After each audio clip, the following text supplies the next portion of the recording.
जय हिंद एवरीवन। चलिए शुरू करते हैं आज का करंट अफेयर्स रिवीजन। केंद्रीय मंत्रिमंडल ने 1 लाख करोड़ रुपए का अर्बन चैलेंज फंड मंजूर किया। इसमें 25% केंद्र सहायता और कम से कम 50% बाजार से धन जुटाना अनिवार्य है। योजना से 5 वर्षों में 4 लाख करोड़ रुपए निवेश आकर्षित कर शहरों को आर्थिक विकास केंद्र बनाया जाएगा। राष्ट्रपति द्रौपदी मुर्मू ने 16 फरवरी 2026 को नई दिल्ली में ओल चिकी लिपि के 100 वर्ष पूरे होने पर शताब्दी समारोह का उद्घाटन किया। यह लिपि संताली भाषा की पहचान और सांस्कृतिक विरासत का महत्वपूर्ण प्रतीक माना जाता है। जनवरी 2026 में भारत की बेरोजगारी दर बढ़कर 5% हो गई, जो 3 महीनों का उच्चतम स्तर है। ग्रामीण क्षेत्रों में आर्थिक सुस्ती और रोजगार अवसरों में कमी को इसका मुख्य कारण माना जा रहा है। रक्षा मंत्री राजनाथ सिंह ने 16 फरवरी 2026 को बेंगलुरु में भारत इलेक्ट्रॉनिक लिमिटेड की नई मिसाइल इंटीग्रेशन सुविधा का उद्घाटन किया। यह अत्याधुनिक केंद्र रक्षा उत्पादन क्षमता को मजबूत करेगा और स्वदेशी मिसाइल प्रणालियों के विकास को बढ़ावा देगा।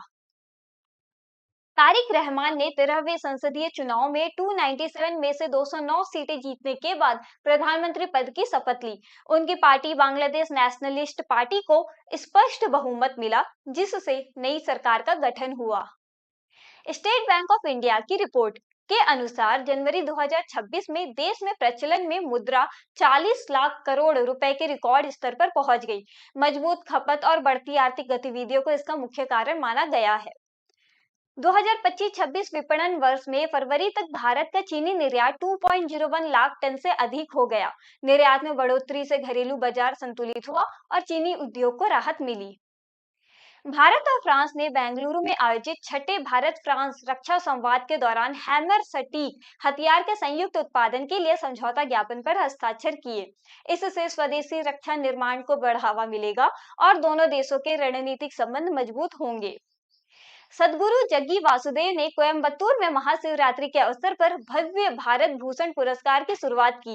यह नया राष्ट्रीय सम्मान समाज में उत्कृष्ट योगदान देने वाले व्यक्तियों को सम्मानित करने के उद्देश्य से शुरू किया गया है। स्मृति मंदाना को नई दिल्ली में आयोजित समारोह में BBC Indian sports women of the year 2025 पुरस्कार से सम्मानित किया गया। उनके शानदार प्रदर्शन और भारतीय महिला क्रिकेट में योगदान के लिए यह सम्मान प्रदान किया गया है।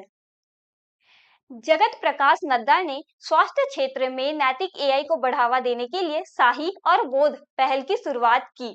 इनका उद्देश्य स्वास्थ्य सेवाओं में कृत्रिम बुद्धिमत्ता का सुरक्षित, पारदर्शी और जिम्मेदार उपयोग सुनिश्चित करना है। जय हिंद।